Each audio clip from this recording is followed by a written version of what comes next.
खबर की तरफ रुख करते हैं और आप सब लोगों से भी मेरा निवेदन है, भले स्टॉक से रिलेटेड खबर ना हो, लेकिन स्टॉक से नहीं, स्टॉक से रिलेटेड, ढेर सारे शेयरों से रिलेटेड है। इनफैक्ट ढेर सारे शेयरों से रिलेटेड नहीं, सारे शेयरों से रिलेटेड खबर है। तो कुणाल जी, राकेश जी और बाकी सारे हमारे एक्सपर्ट, आशुधर, जरा इस खबर को ध्यान से सुनिएगा। बेहद इंटरेस्टिंग और बड़ी खबर आ रही है हर एक ट्रेडर इन्वेस्टर के लिए भी और हर एक ब्रोकर के लिए भी। हमारे साथ जुड़ रहे हैं ब्रजेश मिश्रा। ब्रजेश, बताइए, शेयर बाजार में कामकाज करने वाले ट्रेडर, इन्वेस्टर, ब्रोकर्स, इनकी जिंदगी में क्या बड़ा बदलाव आने की तैयारी है? बिल्कुल, ये खबर जो है T+1 सेटलमेंट से जुड़ा हुआ है और फॉर्मली सेबी में इसको लेकर के चर्चा जो है वो शुरू हो गई है एक्सचेंजेस के साथ, क्लियरिंग कॉर्पोरेशन के साथ और डिपॉजिटरीज के साथ। शुक्रवार को इस पर पहली जो है बैठक हुई औपचारिक, और उसमें इस बात पर चर्चा हुई कि इसको किस तरह से आगे लाया जा सकता है, यानी क्या क्या दिक्कतें हो सकती हैं, क्या क्या उनका रास्ता निकालना पड़ेगा। तो इन सारी चीजों को लेकर के शुक्रवार को चर्चा हुई। कुछ एक मुद्दे थे जिनको लेकर अभी और चर्चा होनी है। अगली बैठक जो होगी उसमें निवेशकों को बुलाया जाएगा, जो बड़े निवेशक हैं, क्योंकि उनके बिना ये इस व्यवस्था का कोई मतलब नहीं है। तो उनको भी अगली बैठक में शामिल किया जाएगा। जो कुछ मुद्दे उठे वो ये उठे कि अगर जो एफपीआईज हैं वो अलग टाइम जोन में बैठते हैं, उनको अगर सौदा करना होगा तो T+1 का कैसे करेंगे, वो अपने बैंक को कैसे मैंडेट देंगे, किस तरह से काम करेगा, जो बैंकिंग व्यवस्था है उसका क्या रोल होगा T+1 सेटलमेंट में। इसके अलावा जो stock lending and borrowing mechanism है उस स्थिति में क्या होगा, और साथ ही दिसंबर से जो पीक मार्जिन की व्यवस्था लागू होने जा रही है उसका जो T+1 सेटलमेंट है उससे किस तरह से जुड़ाव आगे जाकर के किया जाएगा।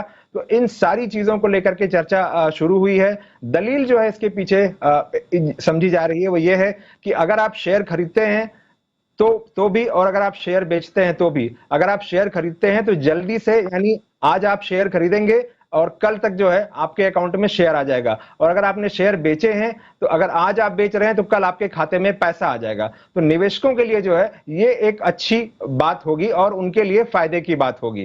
तो ये शुरुआती चर्चा जो है वो शुरू हो गई है और धीरे धीरे जाकर के अलग अलग पक्षों के साथ बैठक होगी और इस फैसले को लेकर के मोमेंटम बनेगा आगे।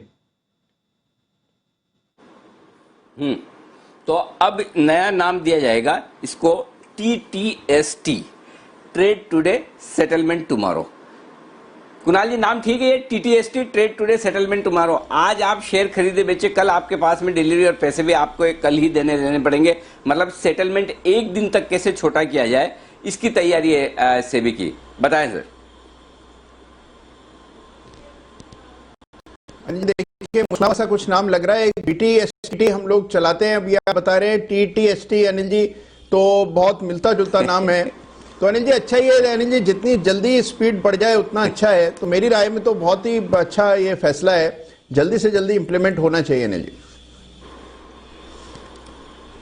ये वाकई में अगर लागू होता है तो ये बहुत ही ऐतिहासिक होगा और मेरे ख्याल से सबसे बेहतरीन सिस्टम्स हिंदुस्तान के एक्सचेंजेस में होंगे, हमारे यहाँ के रेगुलेटर्स के पास होंगे, क्योंकि इस तरह का तेजी से सिस्टम लागू करना आसान काम नहीं है। दिक्कत है तो सिर्फ एक ही जगह, बैंक्स के साथ प्रॉपर इंटीग्रेशन चाहिए, तभी जाकर हो पाएगा। आशीष जी, आप तो इतने सालों का ब्रोकिंग का अनुभव रखते हैं, कैसे ब्रोकर्स की जिंदगी बदलेगा अगर ये T+1 वाला फॉर्मूला लागू कर देती है सेबी? तो अनिल जी बढ़िया हो जाएगा, बिल्कुल बढ़िया हो जाएगा, क्योंकि ये सब कुछ इतना फास्ट चल रहा है, सब कुछ इलेक्ट्रॉनिक है, सब कुछ ऑटोमेटेड है। अभी तो प्लेज के अंदर भी कूसा अकाउंट से रिलेटेड कुछ रिलीफ मिला है, तो चीजें बड़ी बेहतर हुई हैं। लेकिन अनिल जी जो OTP वाला सिस्टम है ना, ये अभी भी पूरी तरह से सेटल नहीं हुआ है। जो प्लेज वाला है उसमें क्लाइंट्स को दिक्कत आ रही है, बट अदरवाइज T+1 तो अच्छी बात है। और काफी लोग तो अनिल जी, पहले कुछ ब्रोकर तो इसको ऑलरेडी फॉलो कर रहे हैं, तो ये तो डेफिनेटली बहुत अच्छी बात है। जितना आप प्रोसेस को फास्ट और क्रिस्प करते हैं वो सबके लिए बहुत अच्छा है अनिल जी। ओके, तो ये सबके लिए अच्छा होगा अगर ये लागू किया जाता है। लेकिन इस पे शुरुआती डिस्कशन शुरू हुआ है। सेबी के सारे मामलों पर गहरी और पैनी नजर रखते हैं ब्रजेश, और ब्रजेश ये खबर आपके लिए लेकर आए। और ब्रजेश ये कह रहे हैं कि इस पर शुक्रवार को पहली बैठक हुई है। अब अलग अलग पक्षों के विचार जाने जाएंगे। साथ ही बैंकिंग सिस्टम को कितना तेजी से इंटीग्रेट किया जा सकता है वो देखा जाएगा, क्योंकि बैंक्स का इंटीग्रेट होना बहुत जरूरी है अगर आपको T+1 में जाना है तो। और साथ ही FPI जिसे आप ऑफिशियली नाम कहते हैं, फॉरेन पोर्टफोलियो इन्वेस्टर्स, जिन्हें हम आमतौर पर भाषा में FIs का नाम देते हैं, ये किस तरह से नए सिस्टम में अपना कामकाज कर पाएंगे, इन सब पर होगी बातचीत। और उसके बाद ये सिस्टम तैयार किया जाएगा। तो देखिए, टेक्नोलॉजी के अपग्रेडेशन के साथ धीमे धीमे सेटलमेंट साइकिल भी छोटे होते जा रहे हैं। एक ज़माना था जहाँ महीनों महीनों तक सेटलमेंट नहीं होते थे, 15-20 दिन का एक सेटलमेंट होता था, 2-2, 3-3 सेटलमेंट मर्ज हो जाते थे। आज शेयर बेचे महीने 2 महीने बाद पैसे आते थे, लेकिन अब चीज़ें काफ़ी हद तक बदलती हुई दिख रही है। आइए, इन बदलते हुए माहौल में एक चीज़ नहीं बदली है, वो है बिगुल सचिन जी के लिए तैयार BTS डबल टी का।